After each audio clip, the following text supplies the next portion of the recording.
you start to write a novel? You want to write a novel, right? But you don't know how to get started. I hear that question a lot. I hear it on Facebook, Instagram, Twitter, and in person. I want to start a novel, but how do I start? Are you one of those people? Or have you heard that before? Or maybe you're an author and a writer and you've written a bunch of novels and you've heard people who want to write a novel ask you that question and you think, how do you get started? Over the years, I've had students who want to be writers and they all come up to my desk in my classroom and ask me the same thing. I want to write a novel. How do I get started? Well, glad you asked because I have all the answers right here for you. I think.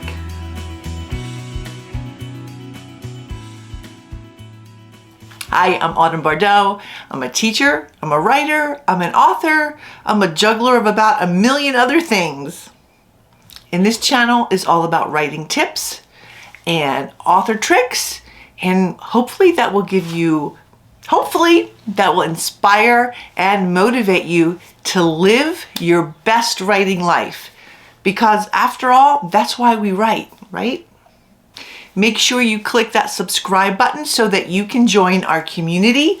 I am a little bit of ways from 400 subscribers. I know it doesn't sound like a lot, but once I hit 400 subscribers, then I'll be able to do those little, like YouTube has like almost like a little message center. Maybe you've seen it with other subscribers, but I have to hit 400 subscribers to do that. And then I can do like just quick little, reminders or cool things, and just that will come up in your feed. So I'm hoping to get to 400 subscribers. So if you haven't subscribed already, click that subscribe button. And also remember to click the notify button. That's the little bell. What that does is hopefully you will have a better chance, or YouTube will have a better chance of notifying you when I have new content come up. Not always, but it helps in your algorithms so that when I have new content, it will come up in your YouTube feed. So how do you get started? Maybe you've always wanted to write a novel and now you're thinking, yep, I'm going to take that leap. I'm going to start a novel. I don't know how. So I'm going to tell you how. And also a little bit later on in this video, I'm going to share with you how I started all 12 of my novels. And I think you may be really surprised by how differently they were all started. So make sure to stay till the end. Okay, first things first. You need some kind of supplies. That can be a computer. It can be an iPad. It can be a notepad. It can be a binder. It can be a bigger notepad. It can be an Excel spreadsheet, a scrap of paper, anything. So click it. You've got the supplies. How do you start putting words to wherever you're going to put those words? Here's a list of all of the different ways. Is one way better than the next? I don't know. That's up to you. I've written 12 books and each one, not each one, but they all did start a little bit differently. Does that mean I haven't found my groove yet? No. Because to me, I like writing to be organic. At this point, it is organic for me because it is my side jam, not my full-time job, which is actually teaching writing and literary analysis. So I like to come organically, what feels best for me, what helps me live my best writing life and not get so stressed about putting another novel out.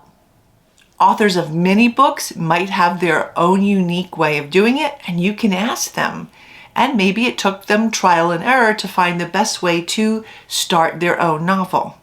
We all have our own system, our own way, our thing that works best for us and doesn't work for us. I think that might be the most important thing, what you find doesn't work for you. So if you try to start and you've chosen one of these many ways and it doesn't work, move along, try something else. The whole trick is to get it started. Get what's in your brain down somewhere concretely. Okay, let's start the list. You can start with a list of characters, the protagonist and the antagonist. You can start with one character or two characters or however many you want. You can jot down a few things about the characters that you see in your head. You can jot down what their problem is or what their struggle is. You can start with research. I do this for my historical fiction a lot. A lot. You can research a person. You can research an event. You can research a setting. You can start at the beginning, the middle, the end. Yeah, you can start with the last scene if you want. Isn't that a beautiful thing? You can start with a map. Maybe you're drawing a map because maybe they're going on a quest or a journey, so you'd like to look at a map. You can start with world building if it's going to be a fantasy or sci-fi. Maybe it's a chart of the different kinds of magics or creatures or peoples or the 3 moons and the 2 suns or a map of the world itself. You can start with a vision board. I do this on Pinterest. That helps me a lot to see the characters, see what I'm looking at, and also a really great way to quickly get to articles online that I have found. So I like to do it on Pinterest, but you can do it anywhere, even on your wall. That vision board can include plot, characters, setting, weather, plants, animals, clothing, anything. You can start with a crime or an event or a scene. You can start with an outline, a 1-page outline, a 3-page outline, or maybe you are really into outlines and you want to write a 40-page outline. You can start that way. You can outline just a chapter, any chapter you want, anywhere in the novel. You can just start writing some dialogue that has been swirling around in your head. Just bam, just start with the dialogue. You can start with some description that's been swirling around in your head. Just bam, do the description. Or action too. Maybe you just see a whole bunch of action going on and you can bam, just start with the action. You can write any random scene that you are imagining or that you see in your head for that idea of your novel.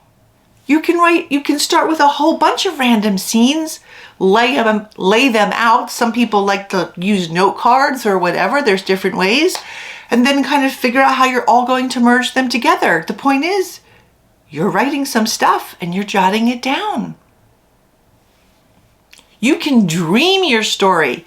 Now, Mary Shelley, who wrote Frankenstein, claimed that she had a dream or a nightmare, and then she got up and she wrote Frankenstein. I disagree with that for about 1 million different reasons. I do teach literary theory and analysis, so there's that. We're not even going to get into that. But yeah, I've never had that.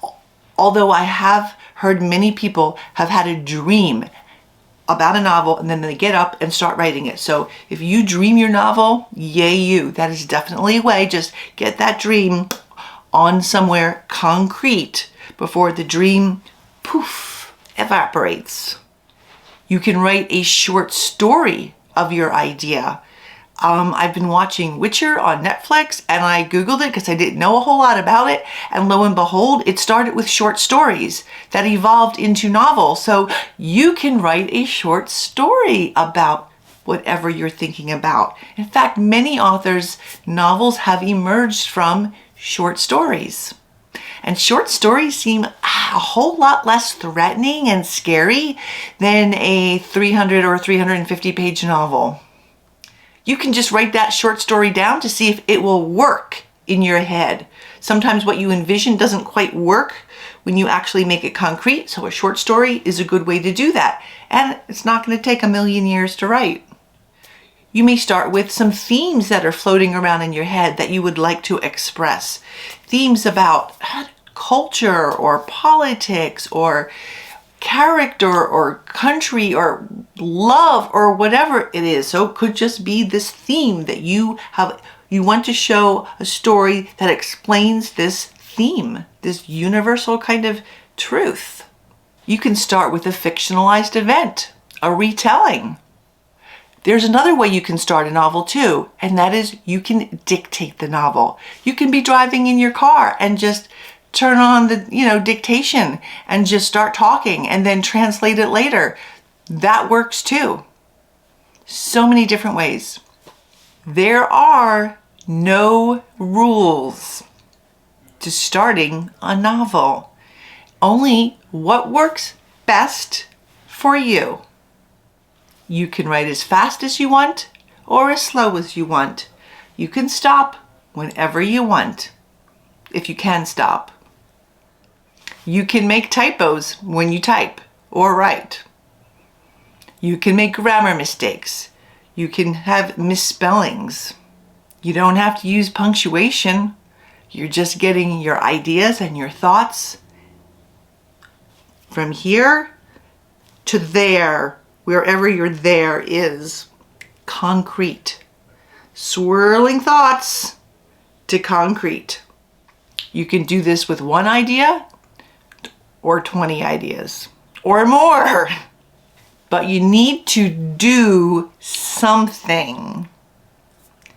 Write something down. Grab that idea and make it concrete. That's how you start a novel. Finishing it, oh dear, that's a whole other story. And lucky you can get lots of information right on this YouTube channel, because I go from the very beginning, and now I even start it from the very beginning, all the way through all the revision process, the marketing, the cover, all of that. So I've got you covered. So how did I start my novels? I started differently with all of them. My first novel was The Merkaba Recruit. It's over there in the green. I think you might be able to see it. And I had this vague idea, and I just started with the first chapter. That's it. I had an idea. I saw the opening scene, a vague idea, and just start writing the first chapter. I mean, down the road, I rewrote that first chapter 1 bazillion times, but that's not the point. The point is, I wrote the first chapter. Then I realized, hey, I have a lot of research to do. So I think I wrote a second chapter, and then I started doing the big time research for it, which was a lot of mystical kind of elements and mythology, because it's mysticism and mythology kind of mixed together, and so and other things which I don't even want to go into because I don't want to do any plot spoilers. So that's when I started doing the research, and then as I worked my way through the novel, I just started doing the research as I needed it. Was it the best way? No, but hey, I got my first novel written, so I call that a win and a huge learning curve that I managed to get over. I did that for the next 2 books in the story. So I just started writing, and then I did the research as I needed to do the research. For the 4th book in the series, The Merkaba Obsession, that came about 4 years later in the series, because then I switched to writing some historical fiction.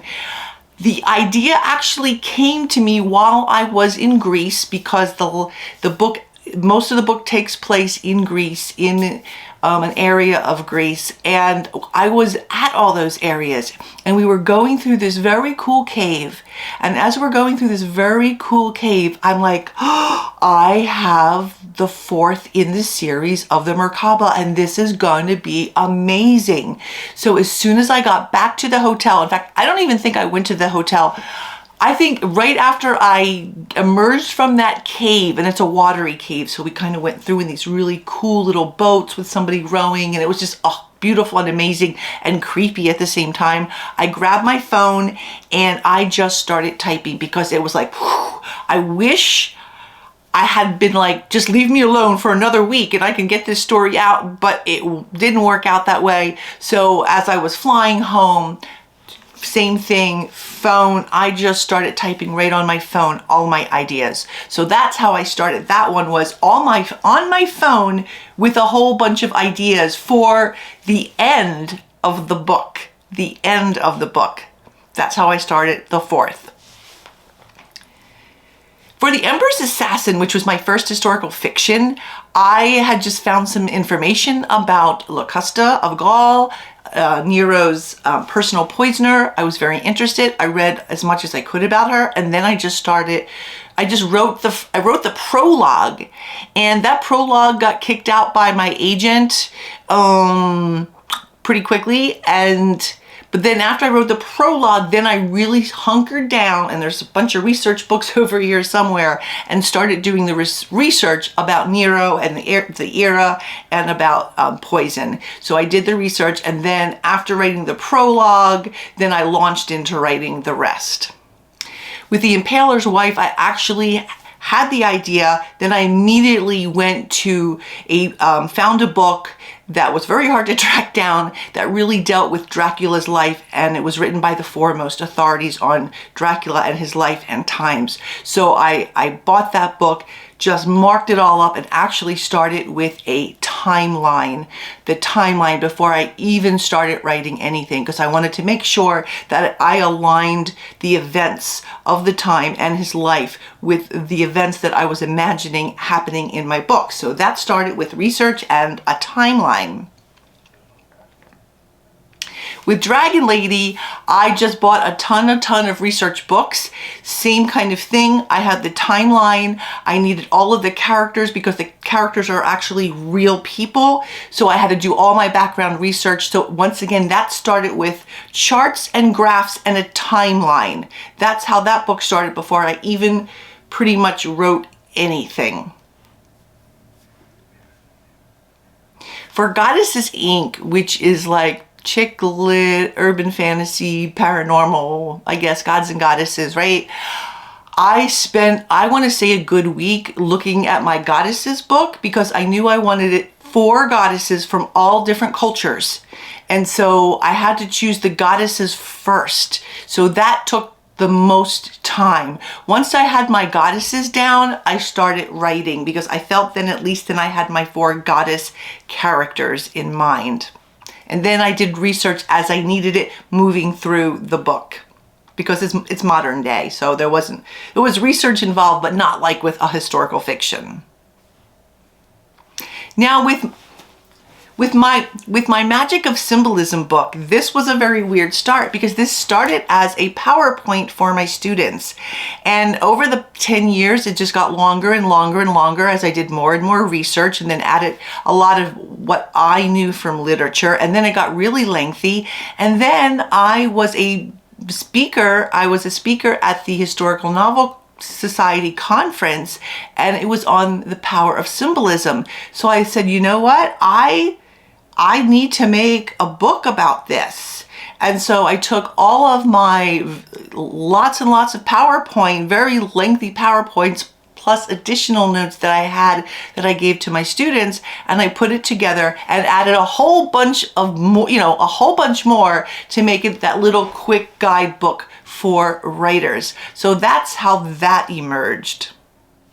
And as for my current work in progress, which is very slow going because I'm working on something else and need to get that done before I actually dig into the book, I started with a whole bunch of research books. I think I even made a TikTok on it of me just showing all the books because I wanted to have that good background knowledge information that helps me get ideas and my world in, because it's historical fiction, but there's elements of mysticism in it. So I started with the research, and then right now I have about, 20,000 words written. So I'm gonna have to back up, do some more review of the research, just because I like to be like there, like my brain to be there, fully there. And the research helps it all kind of stay front and center. See, I started my books all different ways, and you can too. So if you want to write a novel, there are no rules. The only rule is that you need to take what's in here, your imagination, and somehow make it concrete. And I just gave you all those fabulous ways, so that's all you need to do. Take what's in here and make it concrete. It's not any good up here swirling around, not formed, right? You take it from here, that's the tough part. It's got to come out either through here or through your mouth if you're going to do dictation, and make it concrete. And then you've started your novel. Then you can walk around and tell everyone, yeah, that's right, I'm writing my novel. That's it for today. I hope you had some fun, and I hope you're like ready to start writing your novel. And no, there are no rules. Remember, writers, to dream, that's up here. Create, that's coming through here. Make it concrete, and then embrace it and live your best writing life. Bye-bye.